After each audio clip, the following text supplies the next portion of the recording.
Salut tout le monde et bienvenue officiellement dans la saison 2 du podcast Sportinaire. Si vous êtes encore aujourd'hui en train de m'écouter, merci beaucoup de suivre le podcast Sportinaire. Cette semaine au podcast, j'ai reçu Christian Godbout, qui est un ex-policier qui a vécu malheureusement un PTSD suivant la vue du décès de certaines personnes dans un incendie. Il est tombé complètement en arrêt maladie vis-à-vis ça, a été en dépression, s'est battu avec les corps policiers pour être indemnisé et malgré une tentative de retour au travail, a décidé de prendre sa retraite par la suite. Aujourd'hui, il voue sa retraite à aider les premiers répondants, les répondants d'urgence, à soigner tout ce qui est dépression, PTSD et autres à travers certaines ressources qui est disponibles au Québec ou son groupe privé qui est également sur Facebook. Un super de bel épisode où on brise certains tabous et on apprend un peu plus sur le corps policier que souvent nous, les citoyens, on ne le sait pas nécessairement. On commence la saison 2 en force. Merci tout le monde. Bon épisode tout le monde.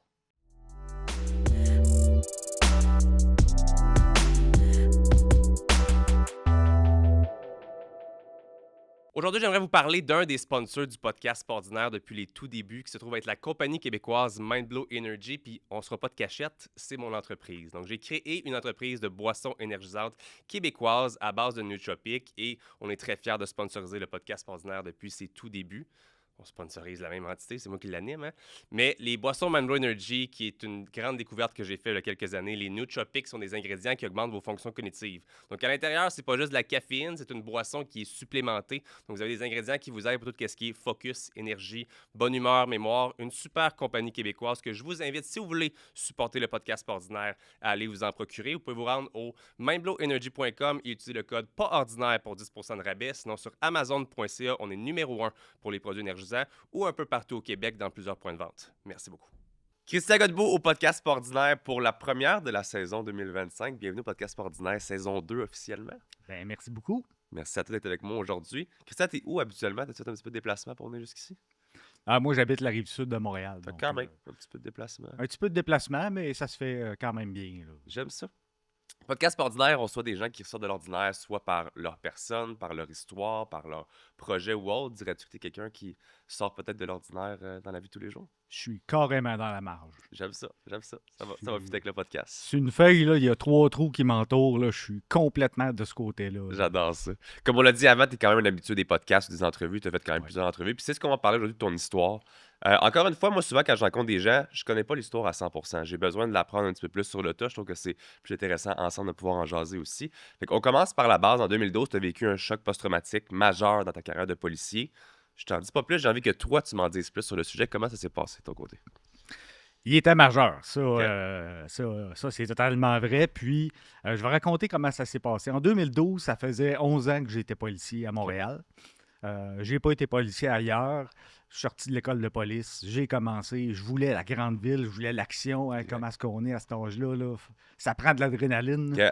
Fait que décide d'aller à Montréal. Je fais quelques postes de quartier. Puis, à un moment donné, il me manquait quelque chose. Fait que, Colin, Hochelaga. OK, direct. Hochelaga. On s'en va là. On s'en va s'amuser. Fait que là, je vais m'approcher plus de l'événement. Là. Ça fait quelques temps que je patrouille Hochelaga. Puis, le 15 novembre 2012, date là, que j'oublierai jamais, là, date anniversaire noire. OK. Donc, 15 novembre 2012, je travaille sur la relève de nuit. Je patrouille avec mon partenaire. Puis, vu qu'on est impair en nombre de policiers cette nuit-là, il y en a un qui est tout seul. OK. Fait que lui, son travail, c'est plus de se promener dans le secteur puis de dire « Ah, ben, il se passe telle chose à tel coin. Y a-tu quelqu'un qui serait disponible pour m'aider? » Parce que tout seul de nuit, Hochelaga, c'est... D'être off. Ouais, c'est ça. OK. Donc, on entend sur les ondes radio que ce gars-là dit « Ouais, ben, il y a un bloc au coin de la rue Ontario-Joliette. Il commence à avoir de la boucane. » OK. Là, on fait « Oh, 15 novembre. » Puis c'est un 15 novembre qui faisait fret, là. Cibole. Puis Hochelaga, on connaît les buildings dans ce coin-là. C'est très vieux comme secteur. OK. Fait avec le bois sec. Là. Fait la première chose qui nous vient en tête, s'il y a un incendie là, ce sera pas long. Ça a flambé. Tout le monde part, on s'en va à cette place-là. Coin Ontario-Joliette. J'arrive. Puis c'est vrai, là, la boucane, là, notre ami nous le dit. Non, il y en avait moins que ça tantôt. Là, il y en a gros en tabarnouche. Fait que là, OK, bon, ben là, l'incendie va-tu commencer? Puis tout à coup, Là, on est en train de faire notre cercle de sécurité pour pas que le monde passe, d'évacuer le monde, faire un corridor, tout le travail qu'on a appris à l'école. Puis là, je me trouve à regarder d'un côté du building où est-ce que je suis. Moi, je suis en plein milieu de l'intersection, puis je vois 3 fenêtres ouvrir OK. au 3e étage. Le bloc en bas, c'est un bar, c'est commercial. Puis il y a 3 étages de chambres, puis de petits appartements là, pas chers. OK. Je vois les 3 fenêtres ouvrir, puis ils n'ouvrent pas tout seuls. Il y a des personnes, 3 personnes, qui s'accroupissent pour avoir de l'air, pour respirer. Mais en faisant ça, là, la boucane, là, la fumée, il y a eu rafale sur le dos, puis dans le visage, puis ils ont de la misère, ils toussent, puis... Fait que les 3 personnes sont là, puis la première fenêtre qui est proche de moi, c'est une madame. OK. Que je connaissais un peu de vue, là. On appelle ça nos petits pas fins, là. OK. Fait que là, la madame, elle n'a pas fait comme dans les films, là, regarder au ciel puis dire mon Dieu, venez me sauver, venez m'aider, sortez-moi de là. Non, non, elle, c'était tangible, là. Ah ben, un policier. Hey, toi, viens me chercher, je vais mourir, je vais crever ici, il faut que tu montes, viens-t'en. Je fais une parenthèse sur mon passé, puis on réagit beaucoup, beaucoup avec nos valeurs. Dans des situations instinctives, là, les valeurs prennent le dessus. Là, on n'évalue plus, on ne fait plus de charte de plus, de moins. Ouais. Tes valeurs prennent le dessus. Je suis un ancien militaire. J'ai OK. grandi d'un cadet de l'armée de 12 à 17 ans. OK. Je suis rentré dans l'armée de réserve. J'ai choisi la police. On laisse pas quelqu'un derrière. Ouais. Puis là, elle, ce qu'elle venait de faire, c'est qu'elle m'avait investi d'une mission. Ouais. Puis moi, investis-moi d'une mission, là. Ah, si bol, j'aime ça. Tu vas en faire. Je vais en faire. Fait que, Colin, je dis rien, ni une ni deux. Je pars à la course pour aller à la porte qui rentre à l'intérieur. Je disais, c'est un commerce. La porte est vitrée complètement. En arrivant à la porte, là, je suis... là, je te le dis, je suis pas là à 100%. Là. Je suis là à 50% mentalement. OK. Je vois que le feu, il est l'autre bord de la porte. Mais il est pâle, puis il bouge pas fort. Il n'y a pas beaucoup d'oxygène. Fait que là, ouais, là, c'est quoi ça, ce feu-là qui bouge pas trop? Ben, je me suis dit, ça va m'aider. S'il est pas fort, le feu, je vais pouvoir monter. J'arrive pour ouvrir la porte, je fais le geste. Mon chum qui était tout seul, qui est un petit peu plus loin, puis qui se trouve à me regarder parce qu'il voit qu'un des policiers est en train de s'approcher d'une porte. Qu'est-ce que tu fais là? Il se met à me crier après comme du poisson pourri. Là. Vraiment, là. Mais je connaissais le but, là. C'était pour me sortir un peu, là, pour me ramener les 2 pieds sur la terre. Christian, mon tabarre de code, touche pas à ça, tu vas sauter, tu vas exploser, maudit moron. Puis... Écoute, là, du coup, ça a marché. Je reviens à moi, sec. Hein? Puis là, je regarde ça, je fais, ben non, je peux pas rentrer là. Puis là, j'ai l'image du film Backdraft dans ma tête. Ouf! OK, bon, je recule, je retourne voir mes fenêtres qui sont ouvertes. Le monsieur de la 3e fenêtre, lui, il a dit de la marde, saute en bas. Ah ouais. Il a sauté en bas. Il était en lambeaux, carrément. La peau était décollée. Il s'est cassé, je ne sais plus combien de membres. Il a fallu le déplacer, le mettre dans une couverture de survie qui ressemble à de l'aluminium. Puis lui, c'était une priorité. Mais là, on a encore nos 2 personnes qui sont un peu plus âgées, un peu plus en embonpoint, puis qu'eux, sauter, là, c'est pas dans l'équation. Là.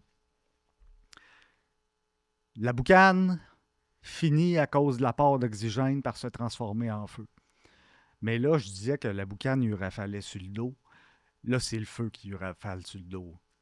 Puis là, je vois, oh, c'est bol.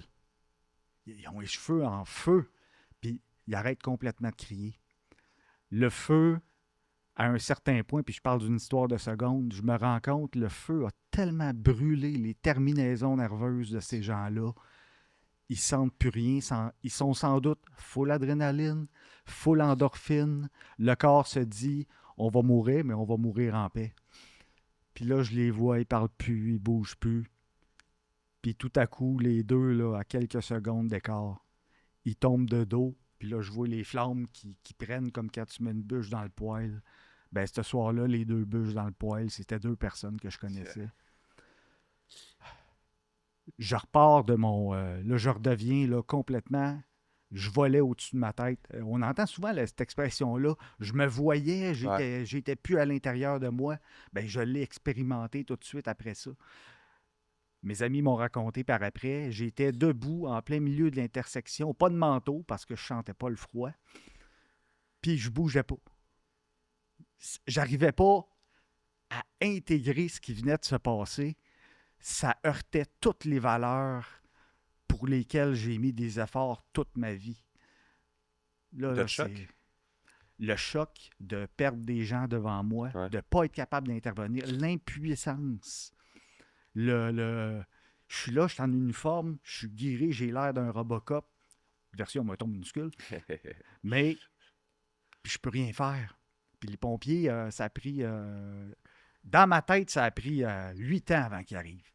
Mais ils sont arrivés dans des délais raisonnables jusque le feu a été trouvé par des policiers. Fait qu'on c'est certain qu'on était plus rapide à intervenir.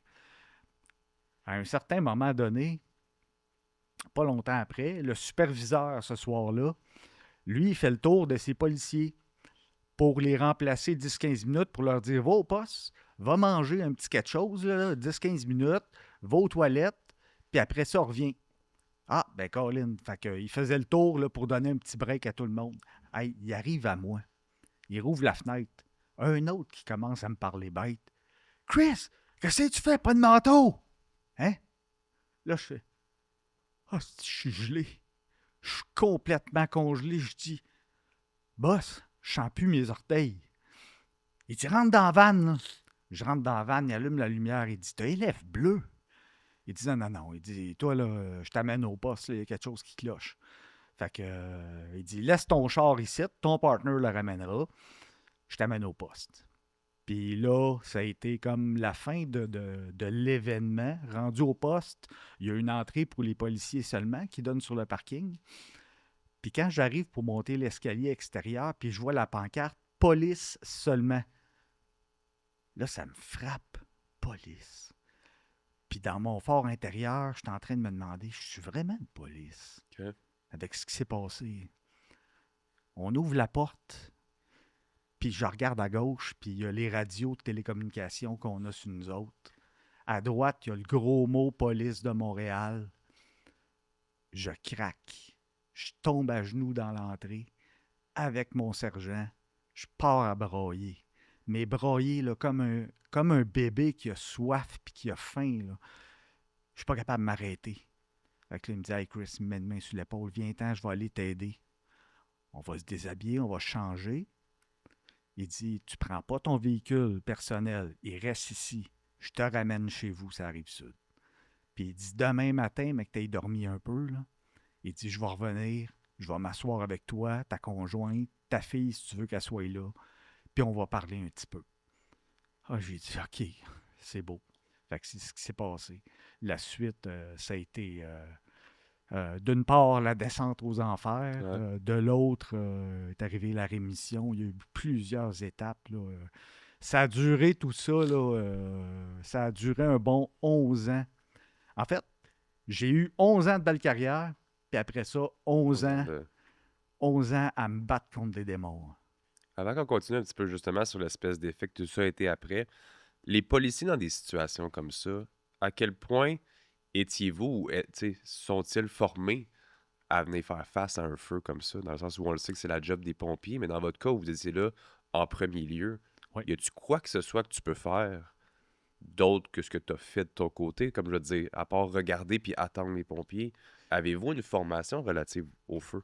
Oui, on a quand même une formation qui dure quelques semaines pendant la technique policière par rapport au feu. Il y a des gens du service incendie de la ville où on étudie qui viennent nous rencontrer, qui nous expliquent leur travail, comment ça fonctionne, comment réagir avec, mettons, un grand brûlé, quoi faire, les soins, tout. Mais l'intervention, ça a toujours été dit, vous n'êtes pas équipé pour ça, vous allez perdre la vie, laissez-nous-les. Fait que, mais ça, nous autres, dans notre tête, on ne comprend pas que ça veut dire, ben vous allez faire un périmètre, puis vous allez peut-être voir des gens souffrir. C'est fou. Mais à l'époque, dire aux jeunes, la souffrance dans la police, ça va exister. de voir des choses qui vont te faire faire des cauchemars, ça va exister. Ta santé mentale peut en prendre un coup solide, sûr. ça peut arriver. Ça se disait pas dans le temps, là. Donc, moi, ce que j'entendais, là, c'est vous êtes des policiers, vous êtes l'élite, vous êtes les meilleurs, vous êtes les plus toughs. Ouais, c'est ça. Vous passez des tests puis vous réussissez. Fait que, il y a eu un gros changement de mentalité, mais je te dis que ça commence, c'était embryonnaire quand moi l'événement est arrivé. Puis par la suite, j'ai pas suivi vraiment les évolutions au sein des corps de police, Ouais. puis leur vision de la santé mentale, puis de dire hey, ça se peut que vous soyez impuissant. Ça se peut. Il y a des façons de vivre avec ça. Mais aujourd'hui, là, je suis plus policier, je suis retraité. J'ose espérer que ce chemin-là de sensibilisation puis de formation continue puis qu'on va améliorer les choses. C'était-tu ta première expérience face à la mort? Non, parce que j'ai eu d'autres expériences, là, souvent à Montréal. J'ai travaillé dans des quartiers. Puis c'est pas le quartier qui fait ce que je vais te raconter, oui. là, c'est toutes les couches de la société. Mais souvent, on recevait des appels. Un fils qui s'inquiète pour sa mère. Une mère qui s'inquiète pour son fils. Hey, ça fait une semaine que j'ai pas de nouvelles. Je suis allé cogner chez eux, il n'est pas là. Pourriez-vous aller vérifier s'il va bien? Ben nous, dans ce temps-là, OK, on arrive là, on trouve un moyen de rentrer à l'intérieur. Puis souvent, c'est là qu'on les trouve majoritairement pendus. OK. Tout dépendant du temps, j'en ai pogné qui respiraient encore. J'en ai pogné qui étaient plus reconnaissables, mais notre travail dans ce temps-là, face à la mort, faut les décrocher, les allonger, appeler les enquêteurs, puis nous, on protège la scène, donc on ne sort pas de l'appartement. Puis l'être humain étant ce qui est, un chevreuil, quand il voit un char qui fonce dessus, puis il sait que ça va être quelque chose, puis ça va être grave, ben il fixe. Ouais. L'être humain, on fait la même chose. Le corps, il est là, je pourrais bien regarder les petits oiseaux par la fenêtre. On s'imprègne de ça, puis après ça, on est des jours à... J'ai encore rêvé au gars que j'ai décroché, mais... Puis là, à un moment donné, vient qu'avec le temps, on devient un peu plus sensible. Pourquoi il a fait ça? Pourquoi? Il avait une belle famille, puis Colin, il avait une bonne job. Pourquoi? Puis là, on se pose des questions auxquelles on n'aura jamais de réponse. On se fait du mal. On essaye de mettre une carapace, mais au fur et à mesure qu'on avance dans une carrière policière, la carapace a rétréci beaucoup. C'est sûr. Puis le vois-tu comme si c'était une accumulation qui a mené jusqu'à cet événement-là, ou c'est l'événement qui a été comme un trop-plein d'un coup? Parce que là, d'avoir été quand même régulièrement face à la mort, face à voir des gens comme ça, dans de la souffrance, etc., puis là, d'avoir été impuissant dans l'événement du feu, le vois-tu comme un trop-plein puis que ça a juste sorti là, ou c'était les circonstances de cet endroit-là qui a fait... On parle souvent de PTSD, je pense que c'est comme ça qu'on peut le mettre dans ce cas-ci. Le vois-tu comme si c'est cet événement-là qui a quelque chose de particulier? Ben, ta question est excellente parce que dans le PTSD, le post-traumatique, il y a deux façons là, où est-ce que quelqu'un peut tomber en état de stress post-traumatique. Il y a l'accumulation, où est-ce que c'est plusieurs événements où ta vie est mise en danger qui ne se digèrent pas. Mais ils s'accumulent comme des billes dans ton estomac, puis en toi, puis à un moment donné, ils n'en rentrent plus, puis c'est la dernière, même si elle est tout petite, qui va te faire éclater. Le trop plein d'un coup. Ça, on voit souvent ça, par exemple, chez les militaires en mission. Il en accumule. Une mission qui a mal été, un autre. On a tiré, ça s'accumule. Mais chez tous les corps de métier, ça se fait par accumulation. Okay. Moi, mon cas, j'ai tellement fixé sur l'incendie et la mort, les deux se sont juxtaposés. Moi, c'était one-shot deal. Là. J'ai bien dealé avec pas mal toute ma carrière. Puis ça a été l'événement incendie plus mort égale fin de ta santé mentale, le gros.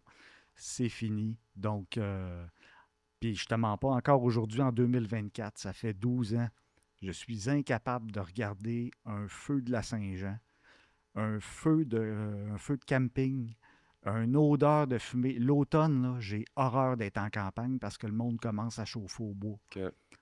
Puis souvent, je me surprends à prendre mon char et aller faire le tour du quartier pour voir y a-t-il une maison en feu. Jusqu'à ce qu'un moment donné, ça déclic. Puis, hey, calme-toi, là. Va à la maison, puis va relaxer un peu, là. C'est fou, ça. Justement, c'est une de mes questions par rapport à si ça t'empêchait encore aujourd'hui de faire certaines choses. De ce que je comprends, c'est oui, il y a encore des... C'est pas demain que tu vas t'allumer un feu de foyer, faire des guimauves et des trucs. Non, non, non. C'est resté imprégné. Non, non. Puis au fil des années, là, dans ma rémission, là, ça a été testé maintes et maintes fois parce que je savais pas à quel point j'étais atteint. OK. Feu de Saint-Jean qui part parce qu'il y a de l'huile sur les palettes. Ça fait comme un genre de boom, puis le feu, il monte dans les airs. Puis je te raconte ça, là, j'étais avec ma conjointe puis ma fille, puis dans un camping, puis c'est un bel événement, tout le monde s'amuse. Ils partent le feu, tout le monde crie « Ouais, ah, beau feu! » Ma blonde se revient. « Voyons, Christian? Voyons, il est où mon chum? » Elle regarde, j'étais en position fétale, caché en arrière d'un arbre. Je braillais ma vie. Fait que là, elle m'a pris, elle m'a ramené à la roulotte. Elle dit rentre en dedans un peu, là, parce qu'on le voyait de dehors. Là, fait que ça c'est rien qu'un exemple parmi d'autres. Là. Je sais que tu parlais à Max comme quoi c'était l'événement, puis on en a déjà parlé, ça a été comme le début de la fin. Je sais qu'avant que tu partes en maladie, ton commande a transmis un message qui était assez déstabilisant. Peux-tu nous en parler un petit peu, voir de qu'est-ce que c'était? Ça a été ce qui a fait que je savais que j'aurais à me battre fort. Mais à ce moment-là, ça fait à peine quelques jours de l'événement. OK. Puis, j'ai pas de force. Après l'événement, une fois, j'ai passé 72 heures couché dans mon lit. J'étais incapable de me lever. Je voulais, là. Mais j'avais pas faim, j'avais pas rien, fait que je mangeais pas, j'allais pas aux toilettes, là, mais je voulais me lever. Je voulais juste aller faire quelques pas dans incapable de faire quelques pas. La première fois que je me suis levé, c'est la 3e journée pour faire de ma chambre au salon puis tomber dans le divan. En me disant « Oh, ma blonde revient de travailler dans 4 heures. Je vais l'attendre ici. » Mais je suis dans cet état-là. Puis, elle voit ça, elle m'amène chez le médecin. Le médecin me diagnostique post-traumatique sévère, puis dépression majeure. Puis, je raconte mon histoire. Elle dit, c'est arrivé au travail. Fait qu'elle m'écrit le papier de CSST. C'était CSST dans le temps. Ouais. Elle m'écrit le papier de CSST. Elle dit, ça, tu donnes ça à ton employeur. Puis, tu vas voir, tu vas avoir des services, ils vont te contacter. Tu vas être pris en charge. Puis en plus, tu n'auras pas de perte de salaire parce que c'est un accident de travail. OK, bon, ben, avec ma conjointe, on se rend au poste. Je me rends à l'intérieur, mais quand il y a des appels, même de jour, là, ils ne sont pas là. Fait que je prends mon papier d'arrêt maladie de la médecin, plus le papier de la CSST. Je dépose ça sur le bureau du superviseur, qui est mon propre boss en ligne directe. OK. Bon, ben, les papiers sont déposés, là, je vais avoir des nouvelles, puis ça va bien aller. Fait que je retourne chez nous. Le lendemain, là, c'est un de mes amis qui remplace le superviseur, celui qui m'a aidé là, à retourner chez nous. Il m'appelle, il dit « Ouais, Chris, il dit, je viens de parler avec le commandant du boss, du poste, le big boss. Puis le sergent, il a donné tes papiers. Puis il voulait que je te transmette un message. » J'ai dit, ah ben, il doit vouloir s'informer de comment il va son petit gars. Puis, pas pantoute. Écoute, je l'ai pris comme une brique sur la tête. Je me souviens tellement les mots exacts. Ben, écoute, il m'a dit de te dire que si tu penses que tu allais rester à la maison payé à 100% de ton salaire, pour de quoi qui est arrivé puis que les autres n'ont pas souffert de la même façon, il dit le service de police va tout faire pour aller chercher l'argent qu'on va t'avoir versé en trop. Là, il y a un long silence. Il pourrait passer une balle de foin dans mon salon. Là. Il y a un silence. Puis là, sur le coup, je comprends pas. Mais là, après ça, le chant, là, c'est de la colère qui monte. Là. Puis moi, je suis un Roger Bontemps, là, je suis pas à l'aise avec la colère. Là, je dis, pardon? Ben, c'est parce qu'on est tous différents, puis ce que j'ai vécu, je l'ai vécu, puis il y a un professionnel de la santé qui a fait les papiers. Ben, j'espère que ça va suivre. Il dit, tu es en train de jouer à un jeu très, très dangereux. Hey, là, moi, je suis à terre. Là, la colère fait place à la tristesse. Je pars à brailler au téléphone. Là, je dis, hey, là, écoute, dis au boss, là, j'ai pas la force. Il me mettra en arrêt, là, comme il veut, maladie personnelle, professionnelle, maladie calinours, je m'en sac. J'ai pas la force de me battre. Puis on a raccroché là-dessus. Après ça, j'ai jamais eu de nouvelles. Je me suis dit, ben, quand ma paye va être déposée dans 2 semaines, je vais bien voir. J'étais pas à 100% de mon salaire. OK.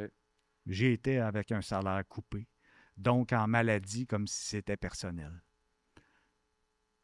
Ah là, j'étais tout croche. C'est sûr.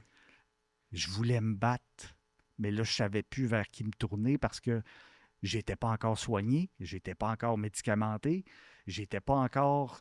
Écoute, ma tête, là, j'étais incapable de rien faire. Pour moi, juste vider de la vaisselle, c'était un exploit. Commencer à aller me battre contre un commandant, ouf, ou appeler mes ressources, là, mon syndicat, puis gérer tout ça, c'était même pas pensable. Fait que ça a passé comme ça, mais je te le dis, même aujourd'hui en 2024. Puis jusqu'au jour que ma famille va me rendre hommage parce que je vais être décédé, je vais détester ce coup de téléphone-là, puis détester les personnes qui vont m'avoir pris à terre puis qui vont en avoir profité pour me sacrer des coups de pied. Écoute, j'en parle, je suis hors de moi. J'en suis pour toi.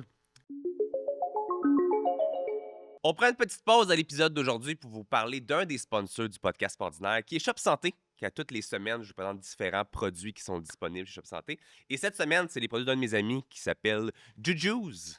Juju ici, qui est la pâte à biscuits protéinée qu'on peut manger directement. Il y a une cuillère à l'intérieur, vous la mangez directement. Je pense qu'on peut la faire cuire aussi, ce serait à tester. 24 grammes de protéines à l'intérieur. C'est keto, il n'y a pas d'arachide. Bref, juste des aliments santé à l'intérieur. Et j'en ai amené plusieurs ici pour vous montrer. C'est des petits formats comme ça ici. C'est vraiment délicieux. Ils ont 3 différentes saveurs. J'ai pris double chocolat. Je sais qu'ils ont juste pépites de chocolat aussi. Ou sinon, il y a celle, la nouvelle, qui est caramel salé. Bon, j'ai cheaté un peu. Il y a déjà une bouchée à l'intérieur. Mais c'est vraiment super onctueux. C'est vraiment... Regarde, on fait du ASMR de nourriture aujourd'hui dans le podcast. Vous voyez, là, une belle texture comme ça ici, des petites pépites. Et tout est santé à l'intérieur. Il y a des fibres, il y a des protéines. Donc, allez faire un petit tour chez Shop Santé pour aller voir ça dans les collations protéinées dans le frigo. Juju, qui est pâte à biscuits protéinée. C'est excellent. Je manque la qu'une live. De retour à l'épisode. Est-ce que tu dirais que... Je sais pas si tu veux aller jusque-là. Tu sais, des fois, on parle de la culture qu'il y a dans le monde, dans le corps policier ou autre. On peut parler même si on fait la comparaison avec les gosses à la construction. Il y a une certaine attitude, il y a une certaine façon de se parler, de s'envoyer chier, de blablabla. Il y a une culture peut-être un peu macho ou autre. Dirais-tu que c'est un petit peu la même chose dans le corps policier et c'est peut-être ça qui a même mené à avoir cette réponse-là du commandant qui c'était comme ben non, t'es une faiblesse si tu reviens pas au travail pour une niaiserie comme ça. Fait que lui, il te voyait de haut un peu, tu comprends ce que je veux dire? Oh oui, mais tu mets le point sur quelque chose d'autre. Écoute, on est à l'école, puis il commence à nous parler de la culture policière Ok. pour nous préparer. On est à Nicolette, puis il nous parle de la culture policière. Puis on se fait dire, quand vous arrivez, faites pas trop de vagues. Là, vous allez vous faire niaiser. Là, ça va être tough. Puis vous allez vous allez voir de l'humour policier. Hein. Ouf! C'est un autre niveau, mais pas vers le haut. Hein. Ok. C'est rough. Fait que, il y a une culture aussi de... moi, j'ai vu des postes de quartier où est-ce qu'ils commençaient le chiffre de nuit, puis là, ils faisaient des concours. C'est qui fait le plus d'arrestations avant de finir son chiffre? Bonne, mauvaise, arrestation. Hein, un arrêté 4, moi, ah, il est fort, lui, il est fort. Ou celui qui faisait le plus de poursuites automobiles. Dans le temps, on avait le droit d'en faire. Ou là, les gars, quand on faisait des appels à plusieurs, c'était de montrer c'était qui le plus crinqué, puis qui allait pogner notre personne, mettons, qui était en délire ou de quoi de même, puis qui allait faire un petit spectacle pour les autres pour montrer, regardez ce que je sais faire. OK. J'ai connu ça les 11 premières années. Hein. d'année en année, ça s'est amenuisé. Mais quand je te parle de mon sergent, mon commandant, ça a connu la police des années 80-90. Là, on parle de culture de l'âge de pierre. Là. Euh, on est loin des valeurs d'aujourd'hui, de passer les années 2000. Fait que c'est à ça que je me suis frotté. Moi, mes pères, mon équipe, m'ont tous mis une main sur l'épaule. Il y en a qui étaient malaisés parce que les gens ne connaissaient pas la santé mentale. Puis, tu sais, ils disaient, ouais, Christian, es-tu rendu fou? Parce que le mot, à cette heure, on dit santé mentale, on disait fou dans le temps. Ouais. Es-tu rendu fou? Es-tu dangereux? Là, c'était des interrogations, mais il était présent. Puis, lâche pas, mon Chris. Tu vas passer à travers 24 heures à la fois. Mais là, c'est parce que ces deux personnes-là sont d'une autre génération. Puis leur parcours professionnel, je le connaissais. Puis c'est des gars qui ont fait des escouades très, très, très rough. Là, okay. Qui disaient ça, c'est une job pour homme. Fait que c'est un peu, oui, je pense, après avoir tout disséqué ça, ce qui a fait que... Ça n'a pas aidé ta situation. Non, exactement. Si tu me permets la question quand même un petit peu hors sujet, mais est-ce que c'est véritable, le fameux quota des policiers? Pour les contraventions? Oui. OK. Ils n'utilisent pas le mot quota. C'est un objectif de rendement. OK. C'est un objectif de rendement. Autrement dit, c'est un objectif. C'est pas tu rentres tant de tickets par jour minimum. OK. C'est tu as tel objectif. Mettons qu'un patrouilleur, là, un char à deux, là, mettons que c'est bien leur objectif, c'est 2 contraventions. OK. Ben, s'ils l'ont pas, ils ne se font pas taper ses doigts. Là. C'est pas grave. C'est un objectif de rendement. C'est juste qu'à un moment donné, s'ils l'ont pas pendant un mois, surtout dans une ville où il faut te fermer les yeux pour ne pas voir d'infraction, là, ils vont peut-être se faire dire par le boss, là, il faudrait peut-être changer votre façon de patrouiller ou de faire des opérations parce que vous êtes capable de le faire. Fait qu'au moins, donner le rendement qu'on... Parce que l'objectif de rendement qu'il donne, il est bas, là. Il est très accessible. Fait que... oui, monsieur, madame, tout le monde, on appelle ça un quota, mais le policier, à la fin de son chiffre, là, mettons, quand il reste 15 minutes, il ne se mettra pas à arrêter n'importe qui, n'importe quoi. Là. C'est... souvent, on pense ça. Hein? Il ne devait pas avoir assez de tickets aujourd'hui, fait que là, il beurre n'importe quoi. Non. Il sait que si le lendemain, il se reprend, puis qu'il en donne un de plus, le boss va être content. Parce que c'est tellement tabou parce que, c'est comme dans n'importe quelle entreprise, autres, on parle tout le temps de rendement de performance, autres, puis dans votre cas, on le voit pas comme c'est une fonction publique, fait que je veux dire, de penser à un rendement quand tu penses à 99% de la société qui est monsieur, madame, tout le monde, qui reçoivent, eux, les contraventions, pour eux, ça leur griche aux oreilles d'entendre qu'il y a un rendement pour la quantité de tickets. Mais toi qui as vécu là-dedans, tu le sais, comme tu l'as dit, que c'est un très bas minimum qui souvent est facile à aller plus parce que le quotidien est fait de gens qui font des infractions, right? Oui, c'est ça, exactement. Quand tu patrouilles à quelque part qu'il faut que tu te mettes la tête dans le sable pour pas les voir, à un moment donné, on fait, OK, bon, on va utiliser notre jugement un peu, là. Du temps de libre, c'est occupé, Montréal. Si tu as trop d'appels, ça se peut que tu n'en donnes pas. Ouais. Mais entre 2 appels, tu as un 15-20 minutes, stationne-toi donc à un coin de rue qui a une intersection proche d'une école. Ouais. Ça serait une bonne idée. Fait que c'est ce genre de conseils-là qui vont être donnés. Puis, je trouve une parenthèse. Moi, là, je fais mon coming out. Je détestais donner des contraventions. Ouais. C'était... Moi, ma punition, là, c'était Christian, aujourd'hui, tu vas donner des tickets. Sauf que j'avais tout le temps... Ça faisait rire ma conjointe dans le temps. Moi, j'avais tout le temps l'habitude... J'étais un ancien militaire, hein? Oui, boss! Check-moi bien aller. Yes. Je revenais au poste. Puis, Christian, n'est pas donné, boss. Pas capable. Mais demain, boss, là, regarde-moi bien aller. Fait que là, il reprenait le sourire. Hey, ça, c'est mon soldat. Fait que j'ai toujours été considéré comme un excellent policier pareil. Dans mes évaluations de rendement, évidemment, dans section contravention puis opération de sécurité routière, je tapais pas très fort. T'avais pas en plus. Non. Mais j'étais rendu à un point de ma carrière où je pouvais me le permettre. Puis, j'étais pas mal vu. C'était pas... le policier se fera pas engueuler. Puis, fait que, tu sais, la pression sur le policier pour les contraventions est moindre.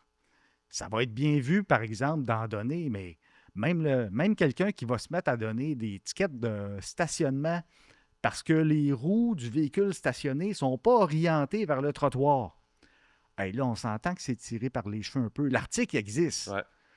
mais ça, c'est pour dans les pentes. Là. Tu sais, quand tu te mets à donner ça, mettons, puis que tu en donnes 12, puis que tu arrives avec tes 12 au boss, ben des fois, il va dire, c'est quoi ça? C'est pas de la sécurité routière, ça. Ouais. Ça, c'est bilé n'importe qui, n'importe comment. Il dit, il y a des écoles, il y a des traverses de piétons, il y a plein de places qu'on peut faire de la prévention en même temps. Ah, ouais.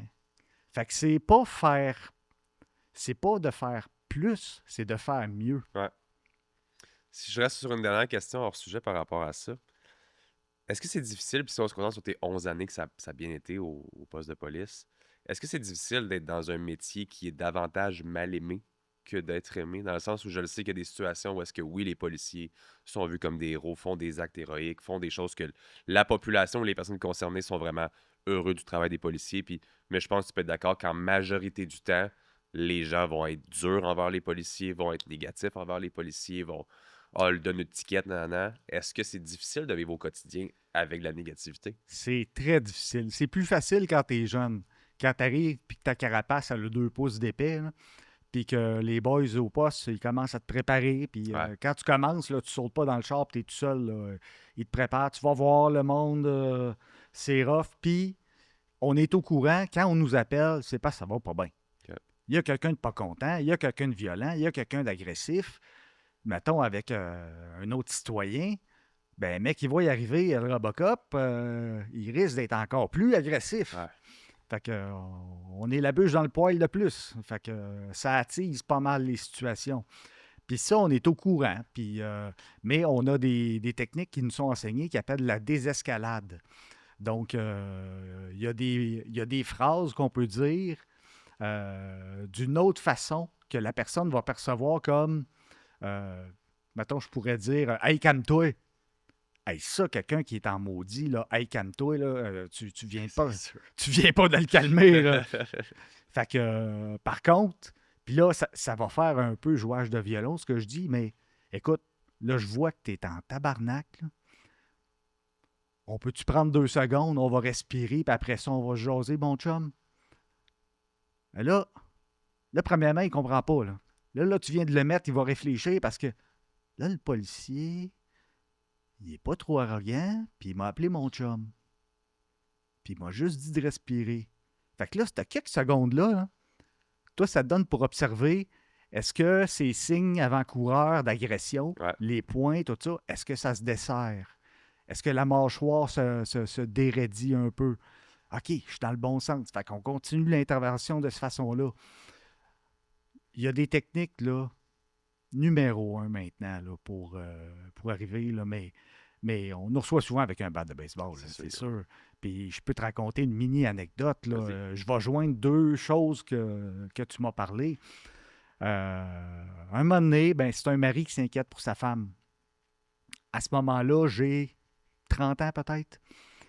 Puis il dit, voyons, j'arrête pas d'appeler. Lui, il était à la job. J'arrête pas d'appeler à la maison, ça répond pas. Elle m'a dit qu'elle était supposée être là avec sa mère. Puis là, il dit, j'ai appelé sa mère. Puis sa mère a dit que la porte est barrée. Pouvez-vous aller vérifier? Là, tu vois où je m'en vais. Hein? Ouais. On rentre dans le logement. OK, salon, cuisine, pousse la porte de la chambre. Madame de 30 ans, mais belle, là. Belle madame, là, d'un beau logement. Elle s'est pendue après la barre dans le garde-robe avec sa ceinture de pantalon. Puis, quand on l'a trouvée, les pieds touchaient à terre, mais elle était décédée. Elle a réussi à se plier les genoux, puis à combattre son instinct de survie de se mettre les pieds à terre parce qu'elle en avait assez. Là, moi, là, j'ai 30 ans, elle a 30 ans. C'est une belle femme qui a l'air de tout avoir dans la vie. Ça, là, cet instant-là, je pense que c'est là que j'ai commencé à devenir sensible, là, dans la trentaine. Fait que là, je fais, oh non, cet appel-là, je vais le faire comme du monde. Appelle les enquêteurs. Là, le mari arrive sur place. Là, nous, on a eu le temps de mettre la femme dans son lit, tu sais, que c'est pas... Dignité un peu, là. Ouais, c'est ça. Fait que le mari arrive, il est complètement en crise. Voir quelqu'un être démoli comme un miroir qui éclate en 1000 morceaux, là, ben c'est comme ça qu'on fait les annonces de décès. C'est horrible. C'est sûr. C'est horrible. Puis t'as envie de t'excuser. T'as envie de dire, je vais faire de... Il n'y a rien à faire, à part l'accompagner. Fait que là, je fais des démarches CLSC. Je veux pas qu'il soit tout seul. Avez-vous des amis, une place dormir à soir? Je pense pas que vous êtes mieux de dormir ici. Puis, fait que, parce que je le sais qu'il est dans un état second, là. Fait que je fais plein de démarches. Puis finalement, à un moment donné, ben, ça finit, là. La morgue arrive. Puis, bon, je regarde le partner. Bon, on va aller écrire le rapport au poste. On part de la place. Au coin de la rue, c'est un feu de circulation. Bon, on arrive. Ah, il change au vert pour nous autres. Fait qu'il vient de tourner rouge pour ceux qui nous passent d'en face. Ben, il y en a un qui brûle la rouge, là, mais solide, là. Hein? Ben là, j'ai pas le choix. Je suis là. Les citoyens me voient, là. On va l'intercepter. Intercepte le véhicule. Le monsieur ouvre sa fenêtre. Il me regarde. J'ai pas le temps de dire bonjour.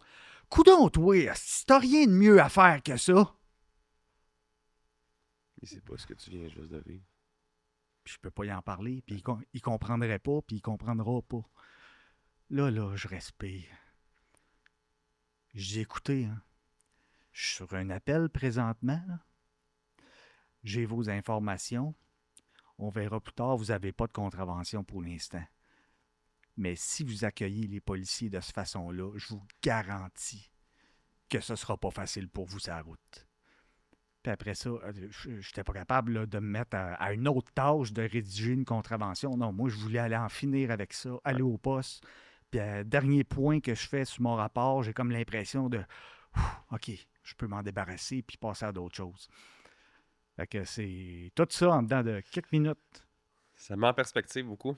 Ça met même nous autres, des fois, tu sais, tu te fais arrêter pour une contravention, puis il arrive de quoi, puis il est donc bien bête, là, aujourd'hui, le policier, whatever, puis mais tu sais pas du tout ce qu'il vient juste de vivre. Peut-être qu'il vient d'être sur un accident, qu'il y en a tout 3 morts, 2 enfants. Tu sais pas ce qu'il y a sur ses épaules, là ou dans sa semaine ou whatever. Puis toi, t'es juste dans le moment présent de sacrament. Je vais avoir 120 $ d'étiquette pour telle affaire quand c'est toi qui as fait une erreur au final. C'est fou. Oui. Puis j'en pogne des contraventions, moi aussi. Là. Où est-ce que j'habite, là? Moi, je dis pas, hey, je suis policier. Là. Premièrement, c'est illégal. Deuxièmement, je trouve que c'est contre mes valeurs puis c'est immoral. Ouais. J'ai fait une niaiserie. Si je le mérite, je le mérite. Fait que. Puis la plupart des policiers sont rendus maintenant avec cette attitude-là, là, où est-ce qu'on prend sur nous. Puis. Non, j'ai eu mon lot. Ouais. Puis c'est bien correct de même. La sécurité routière, ils sont là pour ça. Ouais. Fait que. J'aime ça. On prend une petite pause rapide. Yes. Je te donne un petit cadeau ici. Non. Un petit cadeau de nos amis de 40. C'est un nouveau sponsor qu'on a cette année. Puis tu sais, on t'a demandé, si tu es le bon côté, on t'a demandé pour un logo. Donc, tu as un nouveau sac de leur part, 40 Uniform, qui t'offre un sac complet Under Armour avec ton logo. Puis à l'intérieur, tu as une veste puis un hoodie aussi. À l'effigie de... Puis si tu veux en parler rapidement, c'est quoi justement le logo que tu avais choisi? Je sais que c'était un centre, je pense. J'allais te demander une petite parenthèse. Vas-y, c'est pour en ça. parler. Ben, 100%. Là, ici, on voit le logo. C'est le centre CASA qui est situé à Saint-Augustin-des-Maures, dans le coin de Québec. OK. On voit, c'est écrit CASA, Prévention et traitement des dépendances. Ce qui est particulier du centre CASA, c'est qu'ils traitent les dépendances, mais ils ont aussi un programme général, mais ils ont aussi un programme uniforme. OK. Pour les policiers, pompiers, agents de sécurité, agents correctionnels, infirmières, tous ceux qui portent l'uniforme, puis qui peuvent développer soit l'anxiété, le post-traumatique, puis la pression du travail en uniforme. Donc, on peut rentrer au centre CASA, monsieur, madame, tout le monde, Puis les gens sont entremêlés avec les uniformes aussi, mais on peut rentrer avec la section uniforme où est-ce qu'il y a des approches qui sont différentes. Il y a des formations qui sont différentes. Les intervenants qui nous rencontrent 3-4 fois semaine, avec qui on parle, sont spécialisés pour intervenir avec des gens en uniforme parce que la réalité est un peu différente. Donc, le Centre CASA, c'est un des 2 seuls centres au Québec, il faut que je le dise, qui fait ça. OK. L'autre centre que je connais très bien aussi, La Vigile, qui est situé à Québec. La Vigile, qui n'est pas un centre comme la CASA, c'est beaucoup plus petit, beaucoup plus familial. C'est dans un ancien presbytère. OK. Puis, ils prennent beaucoup moins de personnes à la fois. Je pense que c'est 18. Mais eux, c'est que pour les répondants d'urgence. OK. Donc, si on va là, c'est que des répondants d'urgence. Le système est un peu plus, comme je disais, familial. On rentre là-dedans, les grosses boiseries. Ça met comme peut-être un petit peu plus chaleureux, puis ça fait moins peur qu'un centre de 48. Moi, je l'ai conseillé à plein de gens.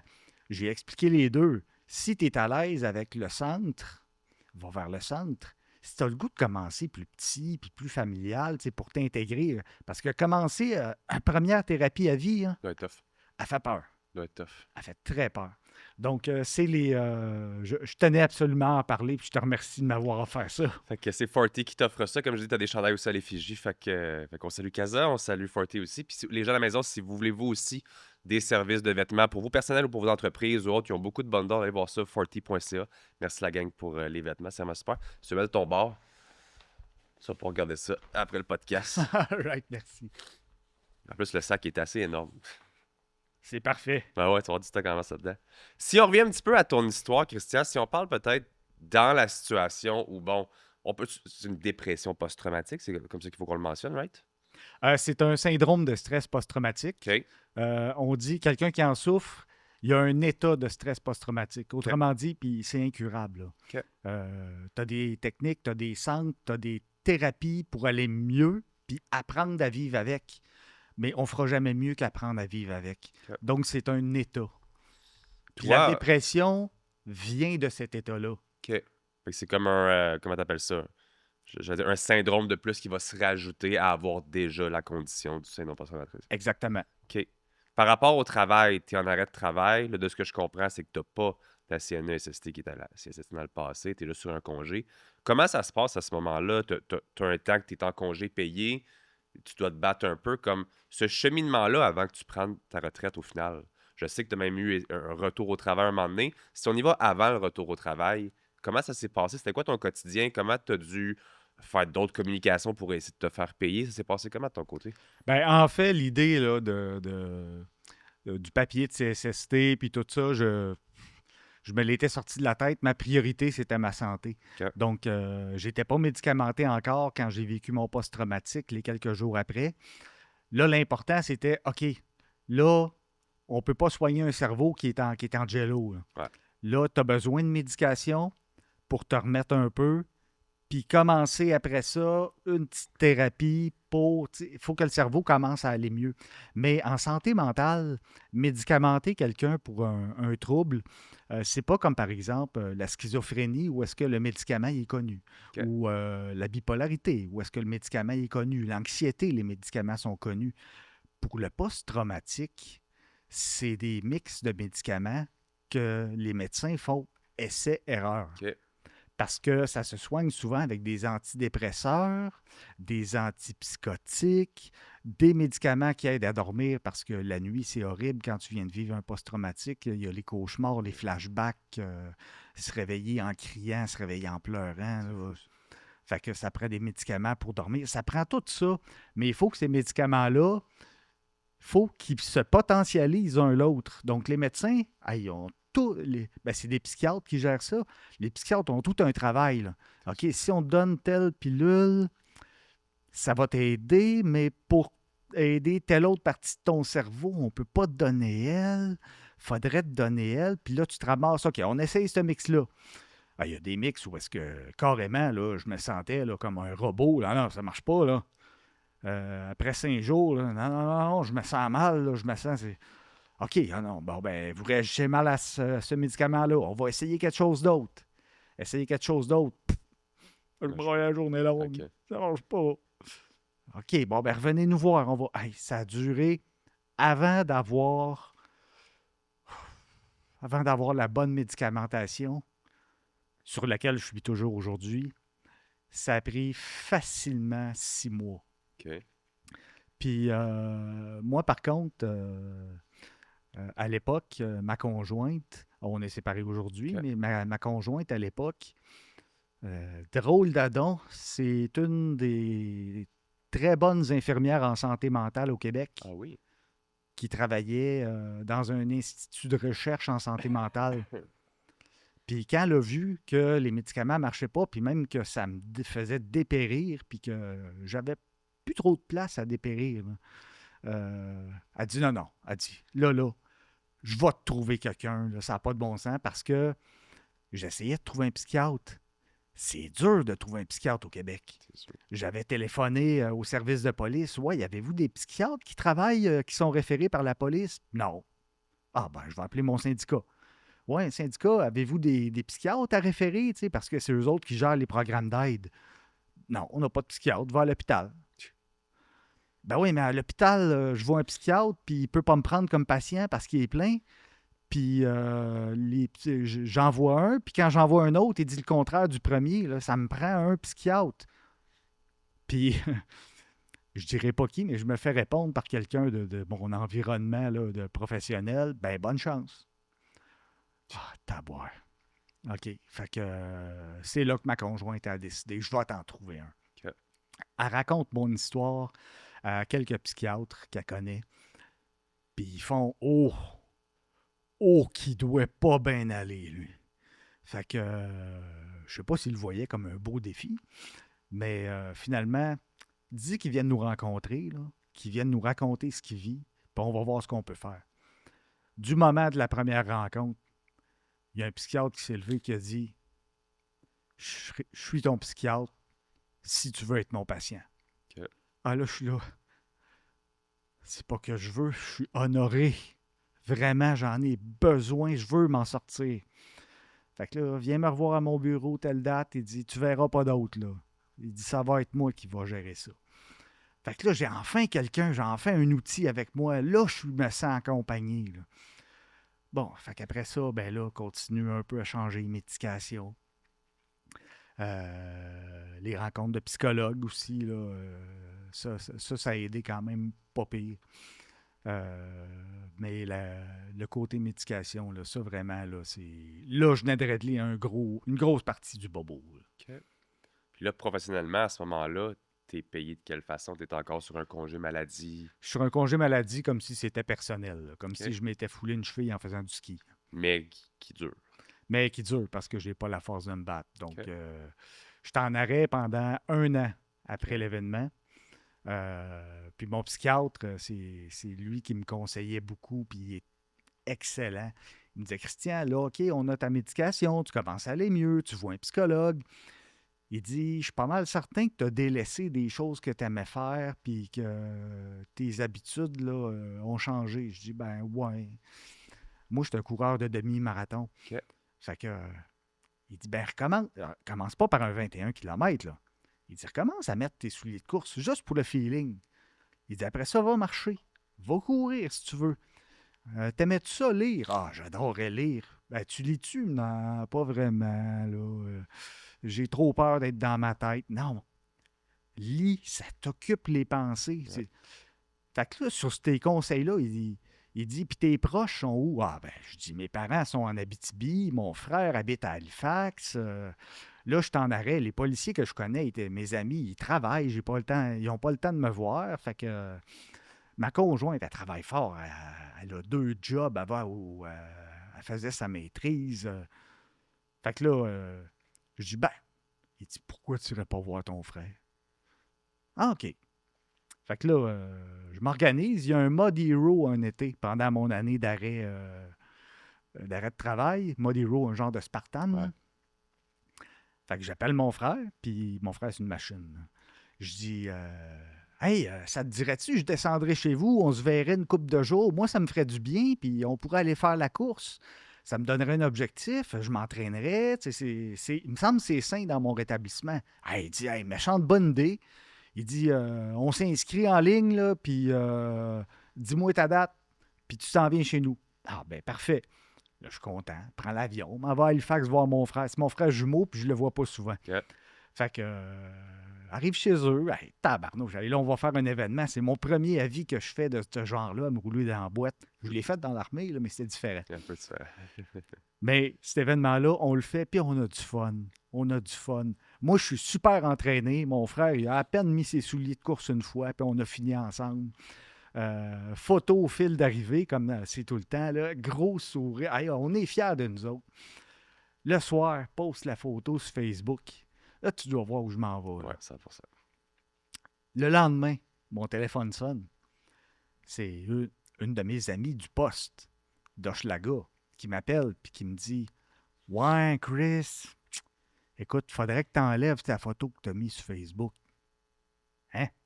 Je dis « Pourquoi? » Elle dit « Là, le monde commence à parler au poste. Là. Ils disent que tu as l'air à très bien aller puis que, dans le fond, tu fakes pour prendre des vacances. »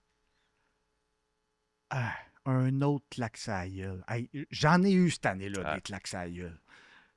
Là, je dis « Pardon? » Je dis « OK, quelqu'un en dépression, il n'est pas nécessairement en boule dans le fond du bain à faire couler la douche d'eau froide sur lui en broyant. Là.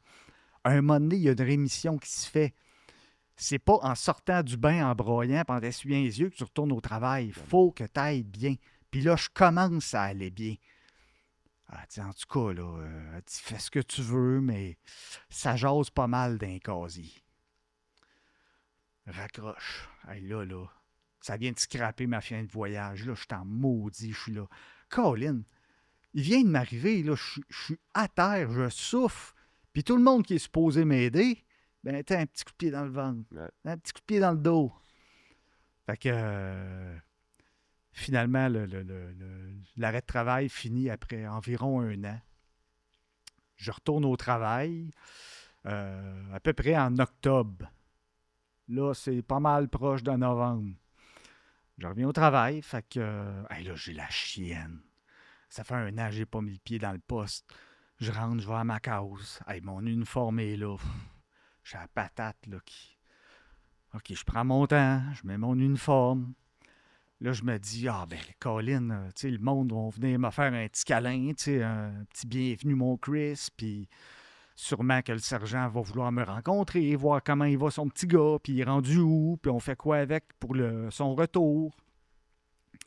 J'arrive, puis plutôt qu'avoir les grosses tapes dans le dos, puis hey, bienvenue mon Chris, là, c'est un malaise. Les gens savent pas trop comment me regarder. Ouais, Chris, ça va? Ah, ben, ça va mieux, là. Ah, cool. Mais le malaise, là, c'est comme si j'étais dans un... C'est drôle de le dire de même, un nuage de fumée là, malaisante. Fait que, OK, bon, ben, au moins le sergent va me rencontrer. Il va me dire premièrement ce qui s'est passé dans la dernière année, me mettre à jour, puis me dire, allez, il ne me repitchera pas sa réponse aux appels d'urgence tout de suite de même. Là, je vais avoir un retour progressif, j'imagine. Je passe à côté dans le corridor du sergent. Pas de bonjour. Il me regarde derrière. Il s'en retourne à son bureau. Là, je fais exprès de passer en avant de son bureau lentement, puis de regarder. Pas en tout, rien. L'heure du rassemblement arrive. Je m'en vais dans la salle de rassemblement, je m'assis. C'est comme si rien ne s'était passé. Fait que là, le sergent, il donne ses instructions. Bon, Christian, tu vas être avec ton partner. Vous allez être dans le secteur 23-2. Les secteurs ont des chiffres. Là. Vous allez être dans le secteur 23-2 avec tel char, puis vous prenez votre souper à telle heure. Puis là, il continue avec les autres. Le secteur 23-2, c'est là qu'est arrivé l'incendie. C'est pas un très gros secteur. Là, je commence à avoir peur. Là, puis je commence à avoir des sueurs. Je commence à faire de l'anxiété. Là. Comment je vais faire pour patrouiller ce secteur-là? S'il y a un appel proche, je ne veux pas passer là, là. Puis on commence à avoir des températures qui ressemblent à novembre quand on est en octobre. Là, j'ai la chienne. Là, quand on sort de la salle, je regarde mon partenaire. Je mets la main sur l'épaule. Je dis, hey, écoute, tu me laisserais-tu conduire, s'il te plaît? Il y a comme un petit bout que je veux éviter. Il dit, hey, je comprends. Il dit, tu conduis, tu vas où tu veux. Puis il dit, si jamais tu as ton trop-plein, là, on se met non disponible, on retourne au poste, puis tu vas respirer. OK? Il dit, je vais m'occuper de toi. Hey, merci. Mais ça, c'était un chum, là. Fait que, puis je suis resté, j'ai été remis dans ce secteur-là Direct. pendant des mois. Pas changé, là. Puis je ne l'ai jamais eu, mon bonjour, puis comment ça va, puis là, ce qui s'est passé cette année, puis là, où est-ce qu'on s'en va. C'était, putain, vas-y. C'est fou. Ça a été, écoute, une balle dans un jeu de pinball, là, ça a été que ça. Ça a été carrément ça. Combien de temps ça a duré, ce retour au travail, là? J'ai réussi à faire 1 an. OK. Je suis retombé en dépression. C'était trop tough. Hochelaga, c'était trop tough. Ça venait me chercher. Puis là, je commençais à sentir, Colin, il y a des appels. Il me pognait dans la gorge, là, des accidents avec des gens blessés. Colin. Puis là, j'étais là, ah, pauvre lui, j'espère qu'il va bien aller. Puis je me retenais pas à appeler à l'hôpital prendre des nouvelles parce que nous autres, notre job, c'est pas ça. Ouais. Quand la personne part en ambulance, on est désintéressé à sa cause, là. C'est fini. Il y a d'autres professionnels qui prennent le relais. Mais là, ça me trotte dans la tête. Puis là, je dis non, je peux plus être là. Je change de secteur. Mais changer le secteur, ça n'a rien fait. C'est comme quelqu'un qui se dit je vais arrêter de consommer, là, mais que je déménage, là, ça va être un nouveau chez nous, on repart à neuf. Ben, ton petit baluchon avec ce qui est de mauvais dedans, il tue. C'est ça. Fait que c'est arrivé dans l'autre secteur aussi. J'ai été à peu près 9 mois à travailler. Un autre arrêt maladie pour dépression. Colin. Hey, là, j'étais là, je vais-tu finir par m'en sortir? Ben, finalement, le service de santé du service de police, je les ai contactés. Ils ont analysé mon dossier. Ils m'ont classifié officiellement comme, on appelle ça PRMT, OK. policier avec restriction médicale temporaire. Ah non, permanente, excuse. OK. Permanente. À partir de ce moment-là, j'avais accès à des postes que je pouvais choisir où est-ce que je ne rencontrerais pas j'aurais pas la possibilité de vivre des choses qui vont faire que je vais m'enfoncer encore plus. Donc, j'ai été travailler dans le bureau au poste de Verdun pour prendre des rapports, répondre au téléphone, faire des petites tâches pour le commandant. Ah, ça, là, c'était un vrai charme. Mais des chiffres de 12 heures, assez longs, plutôt tough. Puis, malgré tout ça, là c'est vrai, là, en plus, ça allait moins bien à la maison. Colin. Ben, pendant le temps que j'étais au bureau, j'ai refait une dépression. Puis ça, la dépression, quand tu t'en remets, tu ne reviens pas plus fort, hein. Tu reviens plus à l'affût des signes, des symptômes, puis tu le sais plus quand ça va pas bien. OK. Fait que j'ai fait un petit arrêt quelques mois. Je le savais que je dérapais. Après ça, je suis revenu.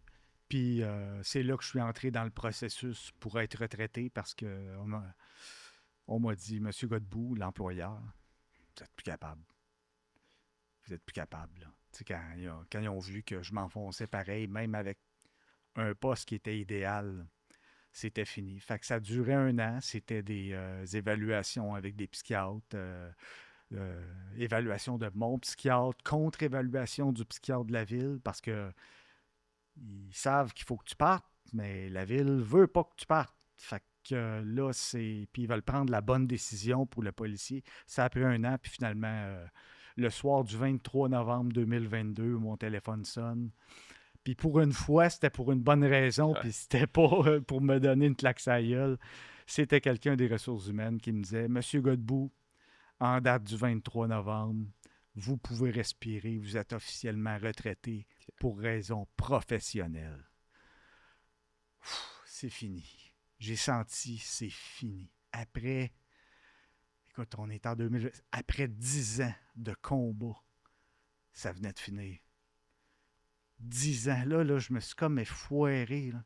Puis j'ai fait, mais comment j'ai fait pour traverser ça? Ouais. Comment j'ai fait pour endurer toutes ces petites tapes à la gueule, les coups de pied dans le ventre, Ben, je les ai pris une bouchée à la fois, sans doute. Mais j'ai toujours eu l'espoir de m'en sortir, puis l'espoir de vivre, puis de m'en remettre. C'est pour ça qu'aujourd'hui, je dédie, ça fait à peu près 1 an et demi que je travaille fort là-dessus. Je dédie ma vie au complet à la santé mentale chez les répondants d'urgence. C'est vraiment cool. Les tribunes comme la vôtre, je les fais toutes.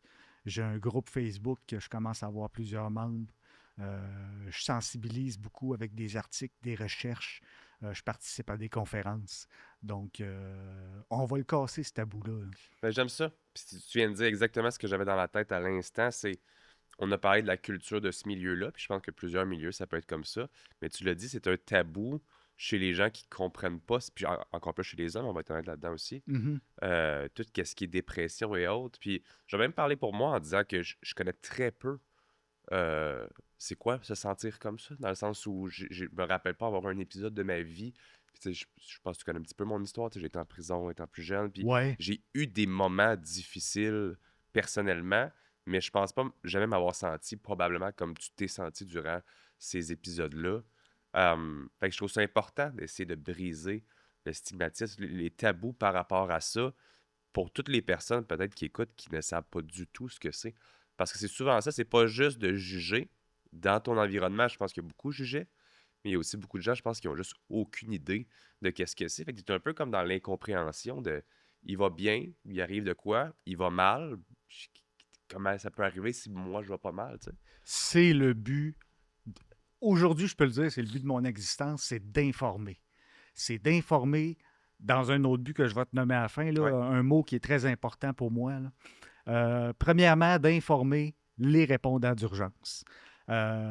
Parce que ça, ils commencent à le voir un peu à l'école, à Nicolette, c'est bien correct, mais ce ne sera jamais assez. C'est trop vaste, c'est trop compliqué. Puis ça prend quelqu'un qui l'a vécu vraiment pour en parler puis dire hey, voici comment ça se passe, puis Ouais. voici ce qui peut t'arriver.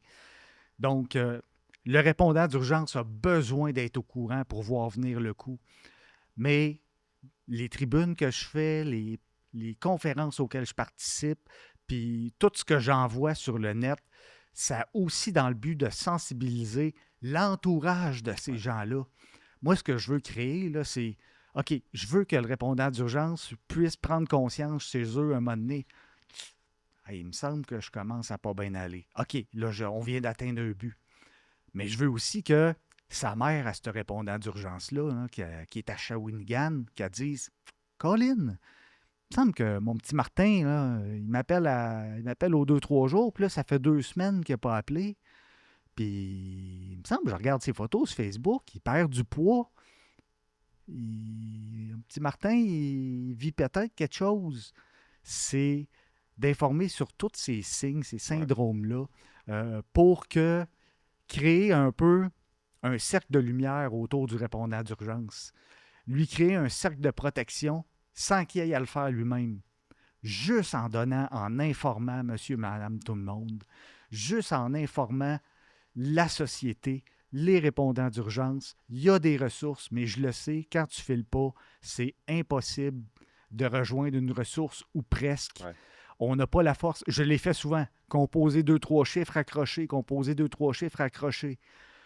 C'est difficile, c'est extrêmement difficile. Puis dans mon histoire, je parlais de ma difficulté à trouver un psychiatre, ma difficulté à trouver de l'aide, à sortir du cercle vicieux.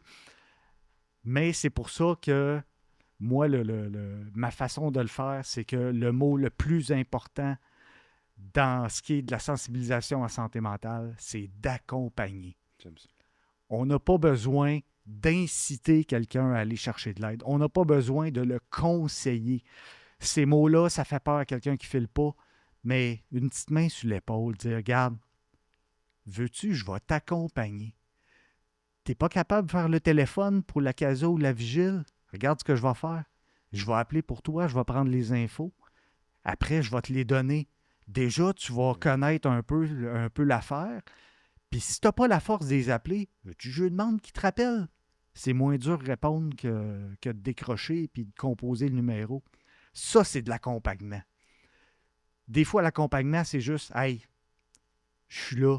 Ouais. » Puis même si la personne, elle a ton numéro dans le speed dial, dans tous nos téléphones intelligents, de sortir une carte, un papier, quelque chose, d'y mettre notre numéro, mais d'y mettre un petit mot aussi. « Je suis là pour toi, mon chum. Ouais. » qui peut sortir puis faire, c'est pas juste un numéro, là. Ouais. Quand il filera pas, là, cette phrase-là, elle va venir le pogner au cœur. Ouais. Il va peut-être le composer, le numéro. Ça, c'est le genre d'information que je donne sur ma page d'accompagner les répondants d'urgence. Donc, le mot accompagner, on commence à le voir en santé mentale, mais c'est tout nouveau, là. Je commence à le voir dans quelques publicités. Mais moi, c'est mon cheval de bataille. Si justement, Christian, on termine avec ça, à quel endroit est-ce qu'on peut retrouver ce fameux groupe-là? Puis si tu as peut-être des ressources, on a parlé de Casa puis de la Vigile, y a-tu autre chose pour les gens qui nous écoutent à la maison que tu aimerais peut-être partager qui peut être intéressant comme ressource pour démarrer un processus comme ça? Je vais parler Bon, le groupe en premier. Le groupe s'appelle Accompagner les répondants d'urgence. C'est un groupe privé. Il faut faire une demande pour être membre. Il y a 2-3 questions à répondre. Il n'y a pas de questions éliminatoires. Tout le monde est approuvé, là. C'est juste pour... J'aime ça savoir si la personne est très sensibilisée, connaît beaucoup la santé mentale, ou est juste curieuse, ou par exemple, elle a-tu déjà vécu un épisode? Puis ça, il n'y a personne qui voit ces réponses-là. Il y a juste moi. Fait que je peux savoir où m'aligner avec cette personne-là. C'est sur Facebook, accompagner les répondants d'urgence. Tout le monde est accepté. Puis, ton autre question déjà? S'il y a d'autres ressources, D'autres ressources. peut-être y a-tu d'autres ressources que tu conseillerais là, autres que Casa et la Vigile? Qui sont spécifiques aux répondants d'urgence, j'en vois pas d'autres pour ce qui est des centres de thérapie.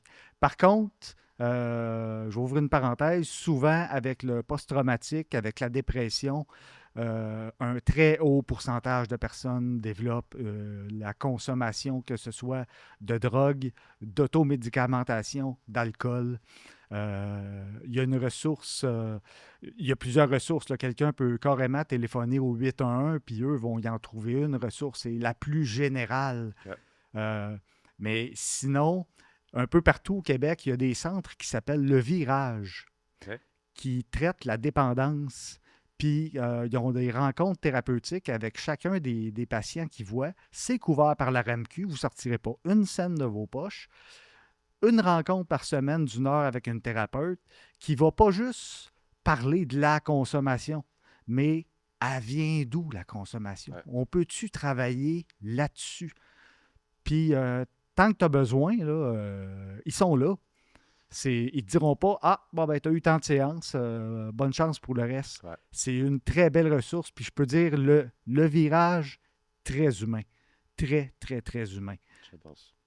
Christian Godbout, un grand merci d'être venu sur le podcast Ordinaire pour lancer la saison 2. Merci d'avoir partagé ton histoire. Il faut quand même être fort, premièrement, pour en parler, mais aussi, je sais pas, c'est le fun de ton honnêteté puis de voir que tu veux maintenant aider les autres par rapport à ton expérience que tu as vécue. Tu aurais pu juste te contenter de ta retraite puis de finir tes beaux jours, mais je pense que c'est très digne de ta part de vouloir aider les gens autour de toi. Fait que félicitations puis merci beaucoup pour ton partage aujourd'hui. Ma retraite me sert à aider, mais je tiens à souligner aussi, je veux vous remercier pour la tribune que vous m'offrez, votre super podcast.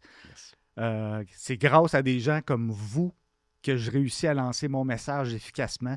Puis même si on n'est pas dans le même domaine, on a été un peu aux antipodes même. Ouais. Malheureusement, oui. Mais je tiens à le dire, vous faites partie à cette heure de l'aide apportée aux répondants d'urgence.